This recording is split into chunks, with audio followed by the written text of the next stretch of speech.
こんにちは、インクレディブルーのグミです。ホビーショーで月猫インクから限定販売されましたバーサファインクレア、こちらの6色ですね。今までの24色のカラーにホビーショーだけということで、こちらの6色が販売されました。光栄なことに今回こちらの2色は私が色を選ばせていただきました。キャラメルアーモンドはとっても美味しそうな色にしてみました。そしてバブルガムミントは爽やかなミントカラーになります。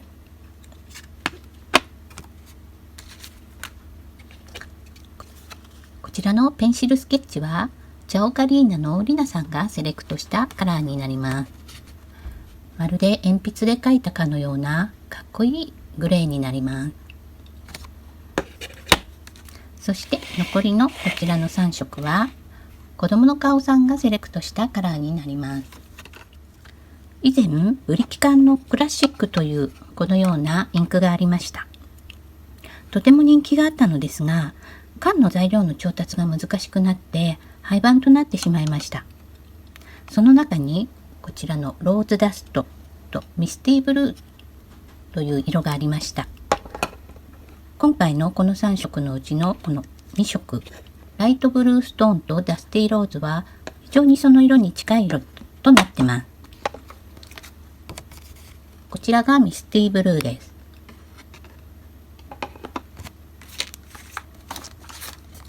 こちらはライトブルーストーン。これを比べてみますと、こうならそうですね。非常に近い色となっております。そしてダスティーローズとローズダスト。ダスティーローズはこのような色味になってます。ローズダストはこのような色です。比べてみると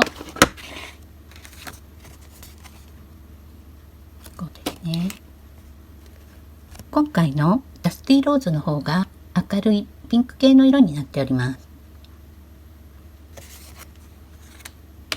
そしてそれに加えてジェダイト。こちらは今までになかった色になっております。なのでこちらの3色はバーサファインクレアの花咲くような鮮やかさというちょっとコンセプトよりは、どちらかというとこちらのクラシックインクのカラーのような色味になっております。色のコンセプトは違うのですが、バーサファインですね。このミニもそうですが、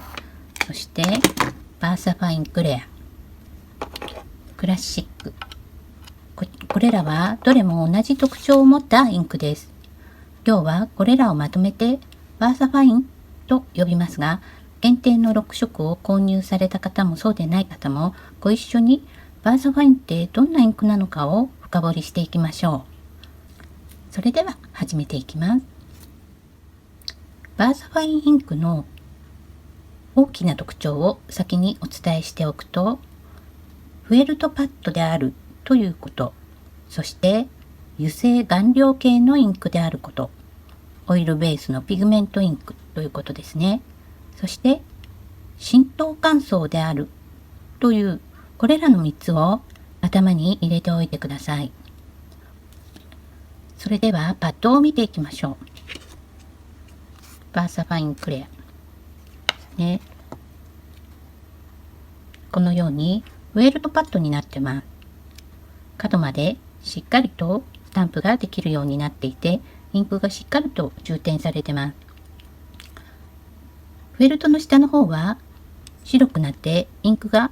しっかり染み込んでなくて残念なように思いますが、これは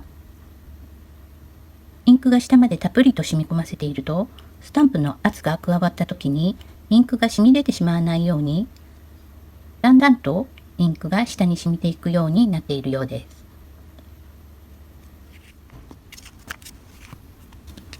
そして角までしっかりとインクが染み込んでますので、角を使ってスタンプを塗り分けたりするのにとても便利です。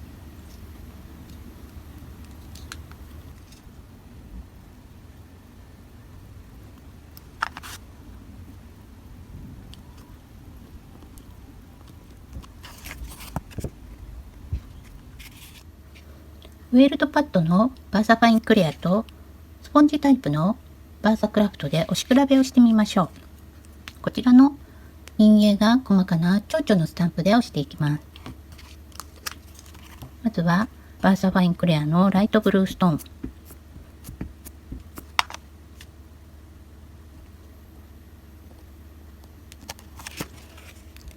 陰影が鮮明でくっきりと細かな線もはっきりしてます。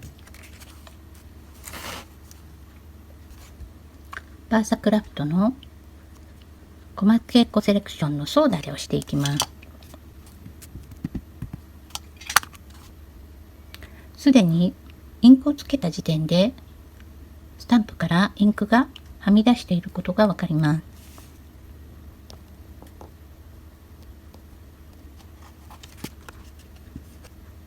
こちらに比べると細かな線がインクで潰れていることがわかります。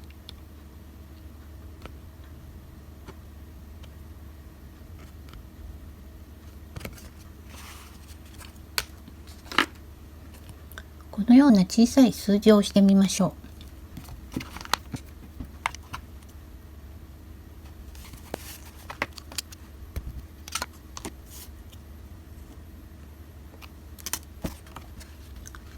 やはりスポンジタイプですと数字が潰れていることがわかります。フェルトパッドですと綺麗に押せているのがわかるかと思います。このようなドライエンボスの出っ張っている部分にフェルトパッドを使うと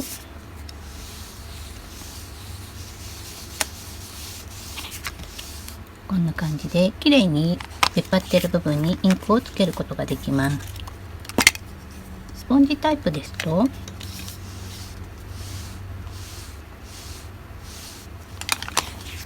同じ力加減でもこのようにどうしてもインクが下についてしまいます。次にバーサファインは油性顔料系インクです。以前裏抜けしないインクという動画でインクの基本的なことを説明しましたが、インクには色の元を溶かすベースに水性と油性とがあります。バーサファインは油性オイルベースです。ですから耐水性に優れ、水に濡れてもにじまず、水性マーカーや水彩系の画材で着色する色塗り用のアウトラインスタンプに最適です。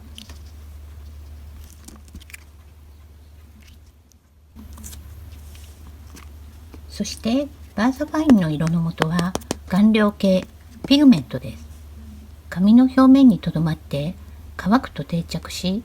しかも耐光性が高いので光による色あせもしにくいインクです。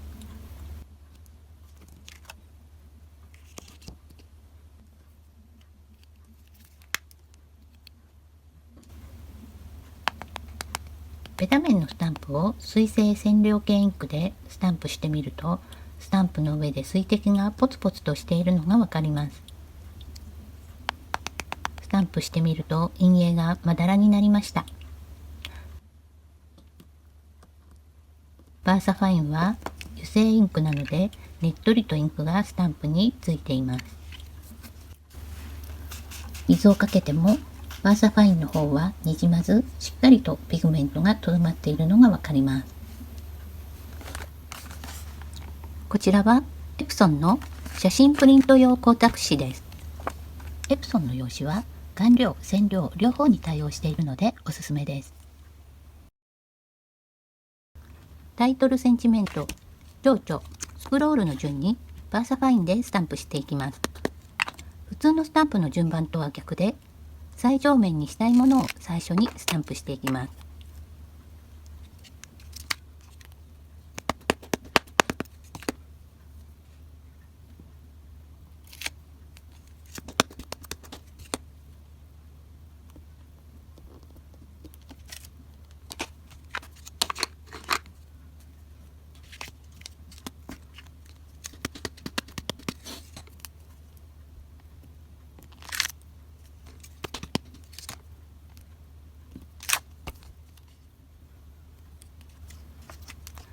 タイトルセンチメントをインクをきれいに拭いてから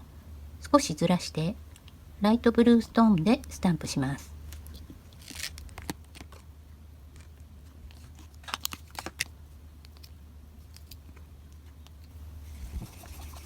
最後に全体にメメントやディストレスインクなど水性インクを塗ると、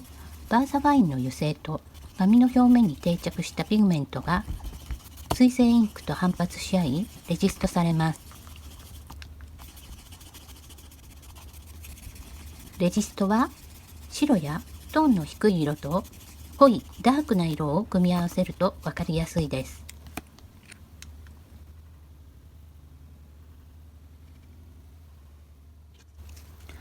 バーサファインの油性は油性マジックやステイゾーンのアルコール系溶剤ではなく、むしろ全く逆で揮発性のないねっとりとしたバーサマークのような油性のようです。なので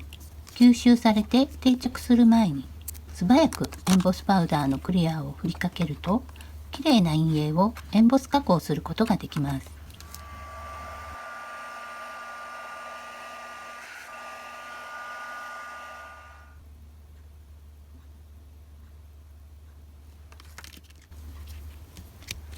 さらにバーサファインは油性なので、スタンプやインクを塗った後に水性のジェルメディウムやモッドポッチ、モデリングペースト、水性のニスなどを上から塗ってもにじまないので、ミクストメディアにも最適です。ペーパーナプキンにスタンプしたり、薄用紙にスタンプしてデコパージュしてもにじまないので、このようなデコボコしたものにスタンプしたい時などにとても便利です。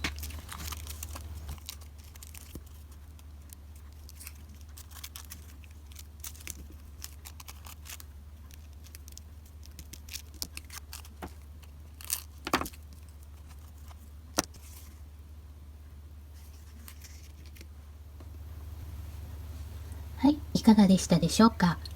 今回はバーサファインとはどんなインクなのかということで、バーサファインの特徴であるフェルトパッドと油性顔料系インクという2点をご紹介しました。バーサファインは美しく鮮明にスタンプできて、油性なので耐水性に優れ、そして光に強い顔料系ですから色あせもしにくい、長く保存しておきたいものに適したインクです。レジストやエンボス加工、デコパージュもできる楽しいインクです。さらに蓋を開けたままでも乾く心配のない非常に長持ちするインクというのも嬉しいですね。そして次の動画ではその長持ちに関するバーサファインの一番の特徴、浸透乾燥にスポットを当ててさらに深掘りしていきますので、ぜひご覧くださいね。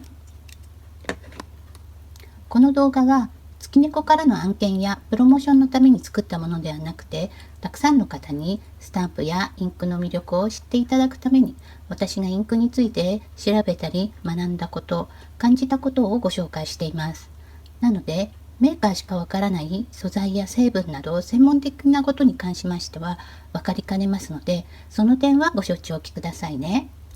今日は最後までご視聴くださりありがとうございました。